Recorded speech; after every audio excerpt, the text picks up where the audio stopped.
So welcome. Lovely to have you with us. I apologize for speaking so softly, but everyone in the house is asleep because it's almost midnight.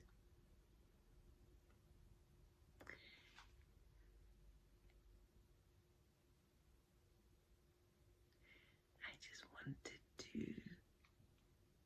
give you an intro to this week's final video because there's more to come for next week. But this week I thought I'd just wrap it up. This video was supposed to come to you a few days ago, but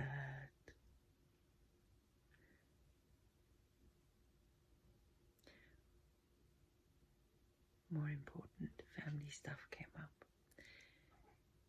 and the baby's awake, so I'm going to leave you with this rest of the video to let you know what we've been up to, and I'll speak to you again soon after the end of the video.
So the door draft excluders is done. I have put curtains on the stairs, and that involved doing all nice tidying up and cleaning, because there's the opportunity when I do a project, what else is there in the same place I can do? So I was able to clean off and tidy all the windowsills, and then I did the kitchen window as I've just shown you. So that is 2 more winter jobs done, and I have this lovely, really pretty door draft excluder. Some people call them door snakes, but it's not a snake, it's a draft excluder, and it's got gorgeous old-fashioned teddies and books on, and I love the blue accent color, obviously. So if we don't get to fill the gap underneath the door strip by the front door, we still have the brush, the curtain, and the draft excluder cushion at the bottom, although my intention is to fill that anyway, because I am sure that mice can get in under the door in that area, because they can get into really tiny spaces. So you never know if that's where they've been coming in before, although I do remember the pipe that goes in underneath here, the old pipe, because they replaced it and just left the pipe outside in the hole in the wall. So that could create drafts as well, but we've stopped that hole now. We took the pipe off and blocked the hole off, so that should stop that.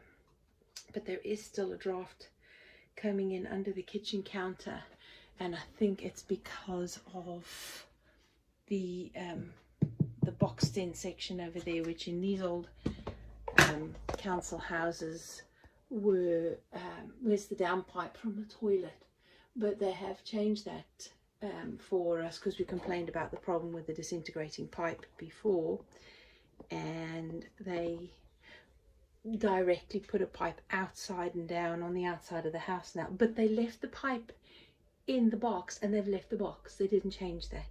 So, you know, social housing problems, quick and easy solutions instead of doing the job properly. So I think there still is I mean, they said they filled in the hole with concrete, and we saw them fill the hole with concrete, but they couldn't have done a good job, because there's still a draft coming in under the counter, under the worktop and the cupboards. So that needs investigation at some point. Yeah, but as I said earlier in the week, I was concerned about all this draft proofing we're doing in our homes ready for winter and to keep warm, keep the warmth in and the cold out. There's a danger with draft proofing all our windows and our doors and every possible little nook and cranny in the home, and that is ventilation. There has to be some exchange of air. If you're feeling lethargic and tired and hungover, that could possibly be that there's not enough ventilation in the home. And so when we wake up really groggy in the morning, my first thought is get outside and get some fresh air first thing, because of course Buttons needs to be let out for a wee. So I get fresh air, and then I open windows and the vents. There's vents on the window, not in the kitchen there isn't, but there's little flat vents underneath the small window in the middle of the window panes, and you just leave that open, and it's got mesh and stuff in there, but it's a vent for circulation of air. So those are left open almost all the time, but in the winter, if it's really cold and windy, I might just close them for a bit and just open them every now and again, a couple of times a day, just to, and even open the door. So if in the morning everybody's out of bed, dressed and up and doing, then I just open the doors and the windows just to blast the air through for about at least half an hour, preferably an hour, but if it's too cold, that ain't happening. Half an hour will do, just to exchange the air and shut the door maybe once later in the afternoon before we all settle down to sit, you know, do whatever we do indoors in the evening. If we're out and busy all day, then it doesn't matter so much, but we can just let the air in the morning, exchange it, shut the doors again and windows, leave the vents open for a bit, and when it gets too cold, close the vents, because then the house is going to warm up anyway. Oh, that's a ramble. So yeah, that's what I was thinking about, bit of concern. And of course we do have the carbon monoxide detectors, one in the living room near the fireplace and one in the bedroom near the gas boiler, so that we do have two carbon monoxide monitors, one downstairs and one up. So that should be a good bit of security there. And of course, if people are going to be using candles, preferably battery operated ones, for safety's sake, environmentally, rather use wax candles.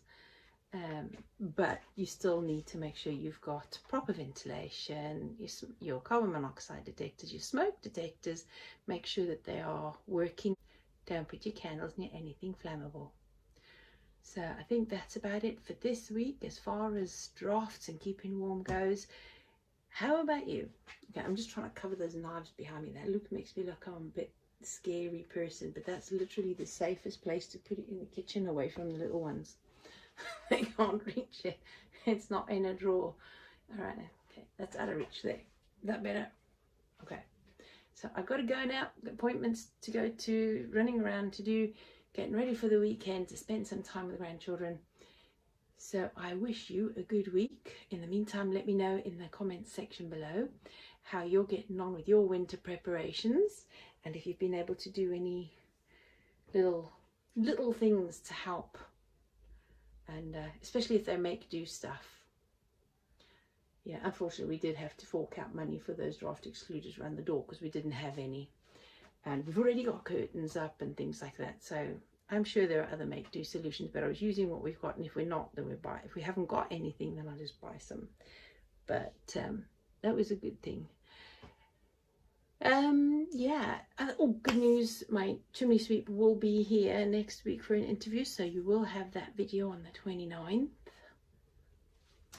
So I have been getting questions and thoughts people have been asking and considering around their fireplaces, wood burners, the wood itself and things like that, and legislation and smoke free zones, things like that. So we'll cover all of those in that interview, and I've spoken to the chimney sweep this morning. He said he's happy to help, and I'll contact him again on Monday, so that by the 29th we'll have our things I wish I knew about wood burners before I bought one,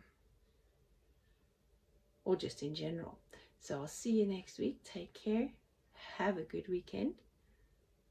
Next week's projects, apart from it being a craft week, I'll show you an update on the little doll's house that hubby's working on at the minute, and then it's back to winter preparations, which I'll continue to share all the way through anyway. And next week will be the using the great big orange box and that little stubby screwdriver. I'll show you what I was doing with that. And there was something else I was going to do. Oh yeah, hay box cooking. So it's the big orange box. There was something else I wanted to do. Oh, emergency lighting. So the big orange box, emergency lighting, and there was something else. Well, anyway, you'll see next week. Until then, take care, have fun, stay safe. I'll see you then, bye.